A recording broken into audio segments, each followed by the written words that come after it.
suis Chloé Ortolé et je suis cofondatrice du festival Kimpa Vita. Alors, on vient de passer à la cérémonie d'ouverture du Kimpa Vita. Qu'est-ce que vous pouvez nous dire dessus? Quelles sont vos impressions? Alors on était très heureuse d'accueillir surtout l'ambassadrice du Ghana puisque cette année la Kimpa Vita a mis à l'honneur le pays, le Ghana. Donc on était très honorés d'avoir un discours de l'ambassadrice du Ghana au Sénégal, de mettre vraiment en avant la culture de ce pays et surtout comme figure féminine à l'honneur cette année c'est Efwa Sutherland qui est une activiste culturelle. Et on a le plaisir d'avoir sa petite fille qui est venue, qui s'est déplacée du Ghana pour assister au festival. Et on a eu également un message de la famille de Efwa Sutherland d'encouragement pour le festival. Et pour l'expo, parce qu'on a vu de très beaux tableaux et on a vu tout à l'heure aussi la commissaire de l'exposition qui peut parler aussi des préparatifs, de comment elle a sélectionné les artistes. Alors qu'est-ce que ça vous a fait de voir ces tableaux-là? Alors, donc c'est une exposition qui a été faite spécialement pour l'événement. La commissaire d'exposition s'appelle Jessia Muriel et elle a regroupé 4 artistes qui ont travaillé autour du sujet du Ghana, autour de plusieurs arts différents, de la sculpture, de la photo, du tableau également. Et pour moi, c'est un vrai honneur déjà d'en apprendre plus sur une autre culture africaine qui n'est pas forcément la mienne et à travers autant d'arts différents.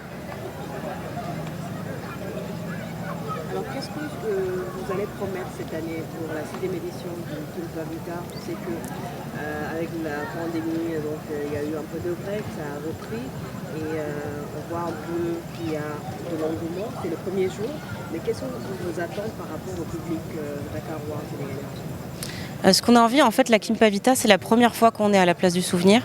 Et pour nous, ce serait vraiment important d'avoir un public le plus diversifié possible et qui soit le plus avide d'apprendre des choses. Et on est vraiment très contente parce que pour nous, l'un de nos credos, c'est que la culture agit vraiment comme changement des mentalités.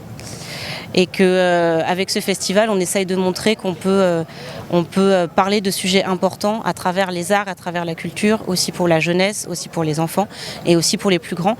Donc on a vraiment envie d'avoir un public de tout âge, de toutes nationalités différentes et que ce festival puisse parler à tous et à toutes. On parle un peu du programme de cette soirée. On sait qu'il y aura une conférence donc sur le DJing féminin. On sait qu'il y a pas beaucoup de DJ au Sénégal. Certainement, elles sont talentueuses.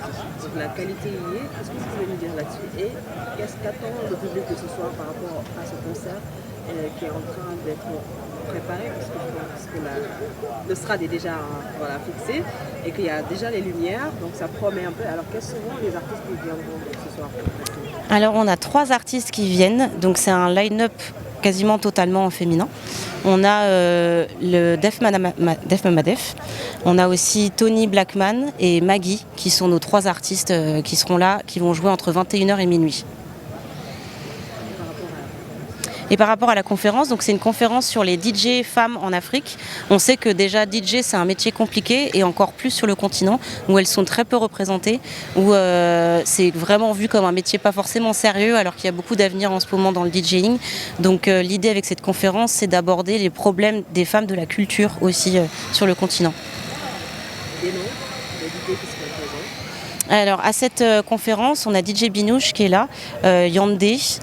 Et on a également une DJ ghanéenne qui est venue exprès pour la Kimpa Vita qui s'appelle Ghana Boy. Donc l'idée c'est aussi de comparer les expériences entre les 2 pays autour de cette thématique. Rappelez-nous votre nom s'il vous plaît. Alors je suis Chloé Ortolé. Je suis coordinatrice au laboratoire de recherche au Kimpa Vita.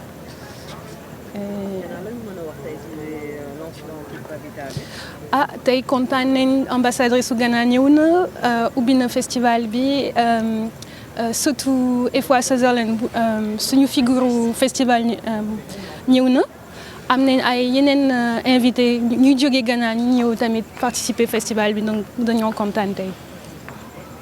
lan mooy xaar tey public bi nga xamante ne war na ñëw si ouverture Kimpa Vita bi xam nañ ne boo leen daan organiser c'est des milliers de personnes yoo xam ne dañuy déplacé wu ñëw.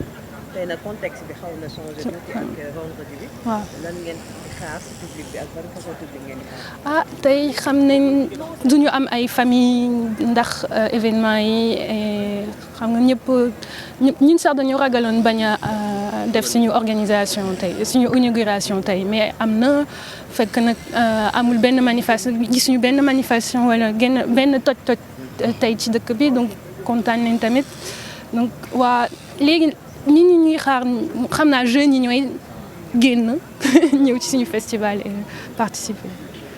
bii mooy ñaata édition la ngeen organisé. bii mooy 5e édition bi.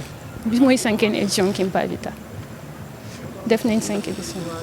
le programme tey bi xam nañ ne am na ay concerts am na ay conférences est-ce que mën nga si waaw programme tey d'abord dañuy commencer dafa amoon inauguration festival bi ak ambassadrice su Ghana ak vernissage u exposition Kimpa Vita léegi nag dañuy am benn conférence ci wàllu DJ féminine. soo nekkee jigéen ngay nekk DJ ngay animé en Afrique ci Afrique donc conférence bi mooy commencé nii léegi ci DJ yi invité am nañ NKJ am nañ tamit Binouche DJ Binouche am nañ benn DJ bu jógee Ghana DJ Ghana Boy Ken Aïcha mooy def modératrice su événement bi et après ça dañuy am benn concert buy commencé booru 9h 21h ak ñetti jigéen artistes donc groupe Def Ma Def Maggie mooy tamit ak Tony Blackman ñooy ñëw ci suñu concert ñooy animé ko. la féminité dedans donc. oui waaw xam nga festival féministe la donc jigéen ñi ñooy suñu reine donc dañu leen di sàggal tey. Merci beaucoup merci.